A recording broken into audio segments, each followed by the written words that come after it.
எந்த ஒரு வேலையாக இருந்தாலும் அது சின்ன வேலையாக இருந்தால் கூட நம்மளால் முடியாதுன்னு நினைக்கிற வரைக்கும் கண்டிப்பாக செஞ்சு முடிக்க முடியாது. அதே எவ்வளோ பெரிய வேலையாக இருந்தாலும் நம்மளால் முடியும்னு சொல்லிட்டு ஒரு நம்பிக்கையோடு நம்ம களத்தில் இறங்கும்போது ஈஸியாக நம்ம செஞ்சு முடிச்சிருவோம். அதுக்கெல்லாம் ஒரே காரணம் நம்மளுடைய மனசு தான். ஏன்னா ஜிகே ஆல்ரெடி கொஞ்சம் கொஞ்சம் அப்பப்போ படித்து வச்சுருந்தேன்.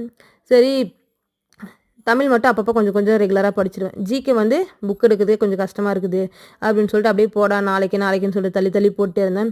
சரி, இப்போ ஒரு வழியாக வந்து சரி, ஏன்னா இன்றைக்கி குரூப் 4 நோட்டிஃபிகேஷன் வரப்போகுது. சரி, இனிமேல் நம்ம காலந்தாழ்த்தினா கண்டிப்பாக கடைசி வரைக்கும் புக்கு போட்டி பார்த்துனே இருக்க வேண்டியது தான் அப்படின்னு சொல்லிட்டு, இது வேலைக்காகாதுன்னு சொல்லிட்டு ஒரு வழியாக நம்ம படிக்க ஆரம்பிச்சிடலாம்னு சொல்லிட்டு களத்தில் இறங்கலாம் அப்படின்ட்டு புக் எடுக்க ஆரம்பித்தேன். எடுத்து படிக்கும்போது தான் தெரியுது 11 நிமிஷத்தில் ஒரு லெசனை முடிச்சிட்டேன். சொன்னால் நம்புவீங்களா? கண்டிப்பாக நம்ம கான்ஃபிடென்ஸோடு படிக்கும்போது அவ்வளோ ஒரு ஈஸியாக இருக்குது. நம்ம முடியாதுன்னு சொல்லிட்டு நினைக்கிற வரைக்குமே கண்டிப்பாக எந்த ஒரு வேலையுமே நம்மளால் முடியாது. நீங்களும் என்ன மாதிரி ஜிகே படிக்க சோம்பேறியாக இருப்பீங்களான்னு சொல்லிட்டு மறக்காமல் சொல்லுங்கள்.